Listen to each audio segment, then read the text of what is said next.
Coaching centre Kotananduru మీ పిల్లల బంగారు భవిష్యత్తుకు భరోసా ఇచ్చే ఏకైక సంస్థ మన ఏవిఎం కోచింగ్ సెంటర్ కోటనందూరు. అతి త్వరలో న్యూ బ్యాచ్లు TET plus DSC, EAMCET, POLYCET, APRJC, Sainik, Navodaya. AVM coaching centre Kotananduru. AP 45 years కు స్వాగతం. ఇచ్చిన మాటను నిలబెట్టుకున్న వెలగ వెంకట గంగాధర రంగనాయకుల కుమారుడు వెలగ వెంకట కృష్ణారావు.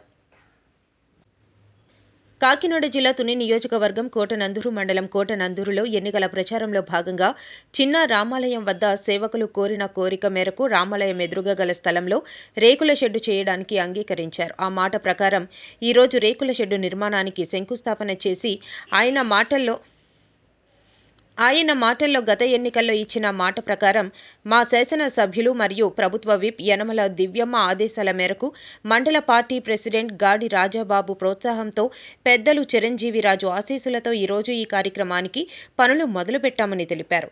ఈ కార్యక్రమంలో బోడపాటి సత్యనారాయణ, పల్ల రామకృష్ణ, పంపరబోయిన ఎర్రయ్య, పడాల సత్యనారాయణ, ఆలయ కమిటీ సభ్యులు, సేవకులు పాల్గొన్నారు.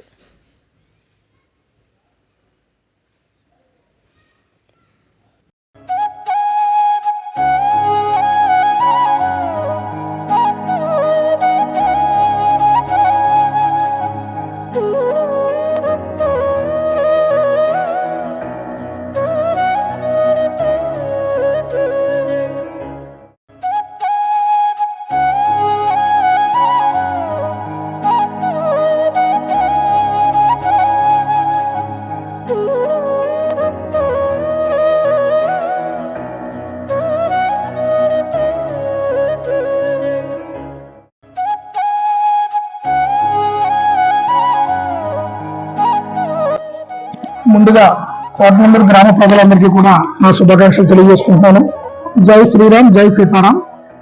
మా గ్రామంలో ఈ చిన్న రాంకోలు ఇప్పటి నుంచో గత 100 సంవత్సరాల నుంచి ఇక్కడ కొలువు తీరి ఉన్నది. కాబట్టి ఈ రాములవారి కోవిల ముందు మొన్న గత ఎలక్షన్ లో యనమల రామకృష్ణుడు గారు అమ్మ ముద్దుబిడ్డ దివ్య గారు అసెంబ్లీ ఎలక్షన్ లో పోటీ చేయడం జరిగింది. ఆవిడ పోటీ నిమిత్తం మేము అందరం కూడా ఈ ఎలక్షన్ క్యాంపెయినింగ్ లో ఈ దేవస్థానం దర్శించడం జరిగింది. ఆ దర్శించిన టైంలో దేవస్థానం తాలూకా కమిటీ సభ్యులు మరియు ఇక్కడ సేవకులు అందరి కోరిక మేరకు మేము స్వయంగా మాట ఇవ్వడం జరిగింది. ఈ ఎలక్షన్ లో తెలుగుదేశం పార్టీ గెలిచి మా దివ్యమ్మ గారు అధికారంలోకి వస్తే మేము ఈ దేవస్థానానికి ముందు పందిరి ఉన్నది, ఈ పందిరి స్థానంలో రేక్ షెడ్ వేస్తామని చెప్పి మాట ఇవ్వడం జరిగింది. అలాగే మా సొంత నిధులతో మేము ఈ రోజు గెలుపు జరిగింది కాబట్టి, వీళ్ళందరి సహకారంతో గెలుపు జరిగింది కాబట్టి ఈ రోజు మా సొంత నిధులతోటి ఇక్కడ షెడ్ ఏర్పాటు చేయడం జరుగుతుంది. ఈ రోజు ప్రారంభించాం. భీష్మ ఏకాదశి కాబట్టి మంచి రోజు కాబట్టి పంతులు గారి ఆశీస్సులతో, దివ్యమ్మ గారి ఆశీస్సులతో మేము ఈ కార్యక్రమం చేయడం జరిగింది. అలాగే మా మండల నాయకులు గాడి రాజబాబు గారు ఆశీస్సులతోటి, చిరంజీవిరాజు గారి ఆశీస్సులతో మేము ఈ కార్యక్రమం పూర్తి చేయడం జరుగుతుంది.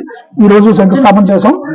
ఈ రోజు శంకుస్థాపన చేసి రేపటి నుంచి ఈ కార్యక్రమం మొదలయ్యి పూర్తి చేయడం జరుగుతుందని చెప్పి సుమారు 1.5-2 లక్షల సుమారు ఖర్చుతోటి మేము ఈ కార్యక్రమం చేయడం జరుగుతుంది.